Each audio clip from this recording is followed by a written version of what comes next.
are listening to the Embrace the Mud podcast, where we discuss all things related to healthy, joyful, and life-giving relationships. Why focus on relationships? Because the quality of our intimate partnerships and close connections influences our health, happiness, and longevity more than anything else in our lives. Relationships matter a lot, so together, let's jump into the mud, aka our messy relationships, pull some weeds, plant some seeds, and create an enriching environment where strong relationships can take root. I am your grateful host, Dara Posner. I am a relational disaster working toward relational mastery. I am also a positive psychology coach, a relational mindset coach, a blogger, and now a podcaster. Thank you for tuning into this episode of the Embrace the Mud podcast, where we discuss all things related to healthy, joyful, life-giving relationships. If you are a fan of this podcast, please subscribe, follow, like, review, and share. Your engagement in this way is crucial to the success of the podcast, and I appreciate you taking just a few seconds to support my mission, which is to help people like you flourish in life and love.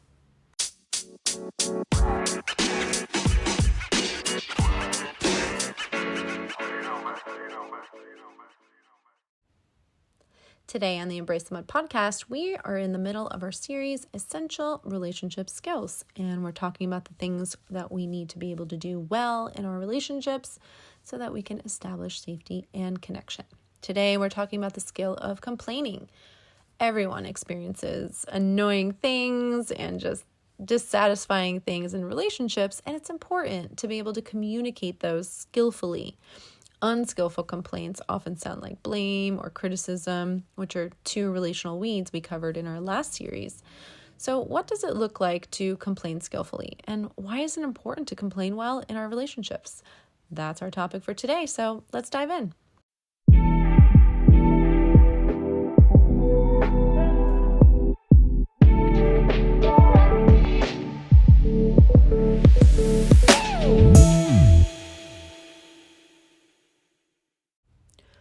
There will be times in every relationship where there will be cause for complaints.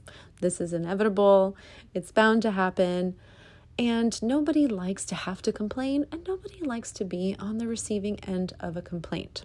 So how we can sort of, soften the blow, if you will, of being either in the position of complainer or being on the receiving end of a complaint is to complain skillfully.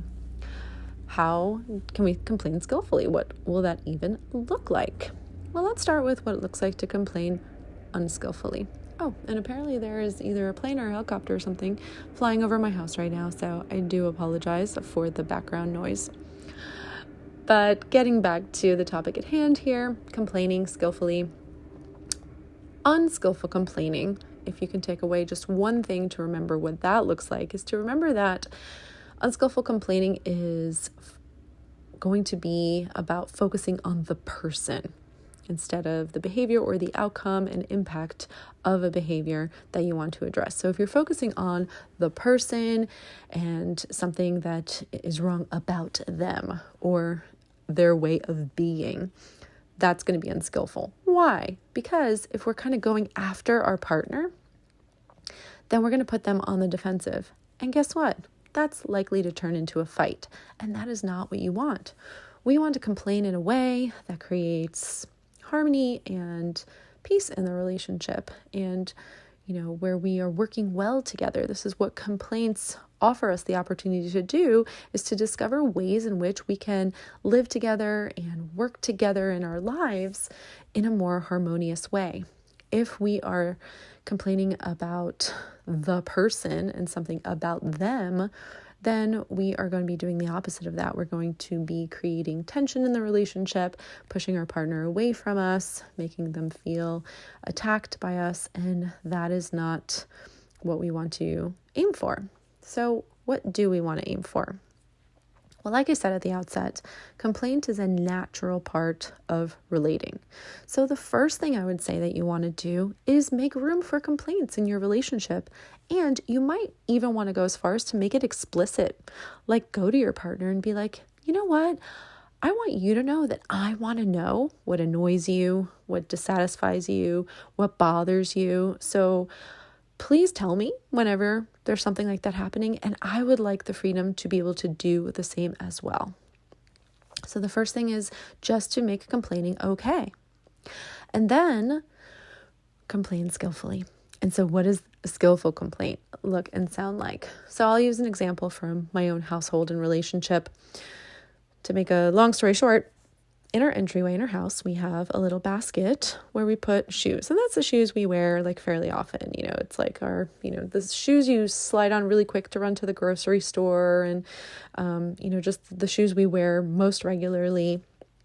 And then we each keep all the rest of our shoes in our individual closets. And I really like that space to be tidy. I have a basket intentionally because you can't really see the shoes. You can only kind of just see like the shoes on top. And I don't like having like shelves where all the shoes are visible. And I just don't like it to feel like there's a lot of shoes, even if there are several pairs of shoes. So the basket situation tends to work really well for me. But sometimes other shoes are worn from our closets. And let's say my husband wears a pair of shoes he doesn't wear that often because we're going out to, a nice dinner, and he puts on one of his lesser worn pair of shoes.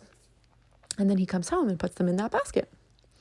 And let's say the next weekend that happens again, and he puts another additional pair of shoes in the basket. And then the next time there's no more room. So those pair of shoes end up on the floor next to the basket. And then maybe another pair of shoes now a line is forming next to the shoe basket in the entryway. And for me, it's a time to talk to my husband and say, hey, well, I'm going to tell you what I say. Skillful complaint, right?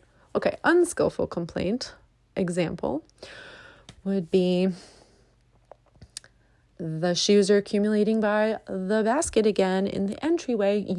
I hate that. Oh my gosh, do you even care how I feel? Do you even care how much that matters to me? No, you know what? I don't think you do care. And I'm so sick and tired of this. Unskillful complaining. Or I can kind of not say anything directly and then just start kind of giving him the cold shoulder. And after he nags me to find out what's wrong, I could finally sort of blow up and be like, look at the entryway. What do you think is wrong? Do you see anything that might be a problem for me? Unskillful complaining. Why is this happening in the first place? What's happening in situations like that is that I have now told myself stories in my head about why my husband left the shoes there. I've allowed myself to fill in the blanks about what is happening in his head and what his intentions and motives were, and they're negative. I might be telling myself stories like, he doesn't care how I feel. He doesn't care about me, or he's selfish, or he's too lazy to take his shoes and put them back in his own closet.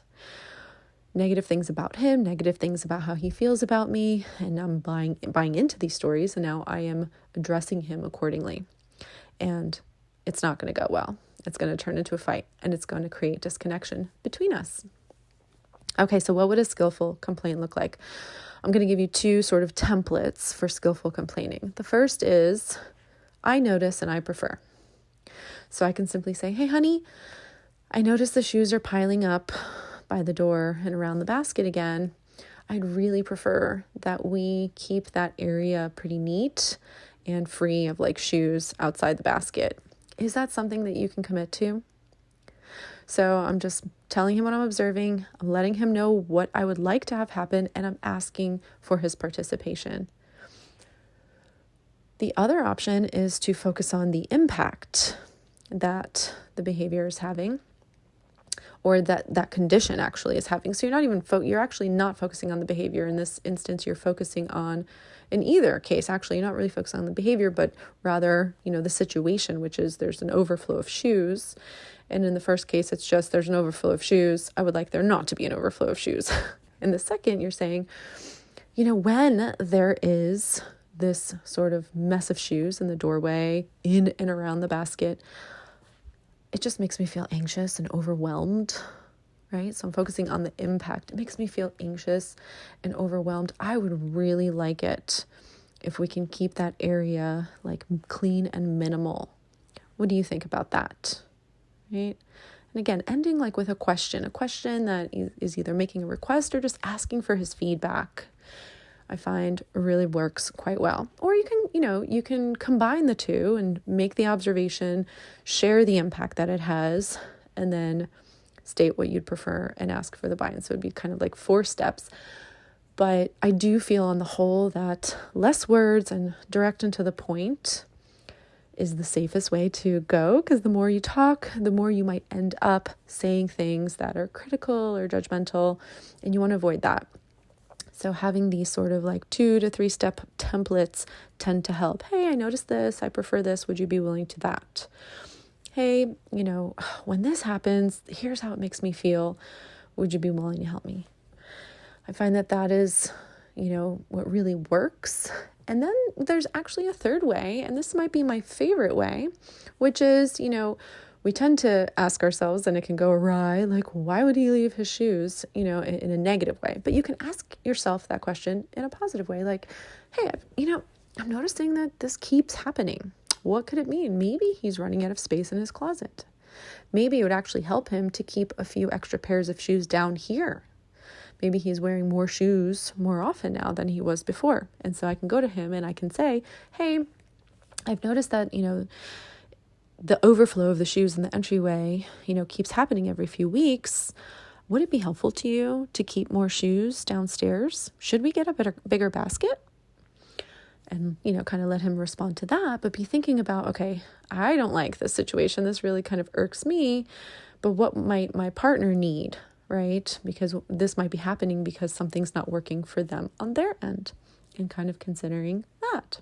So that's what I have for you today in terms of trying to help you skillfully communicate. I hope you found that helpful.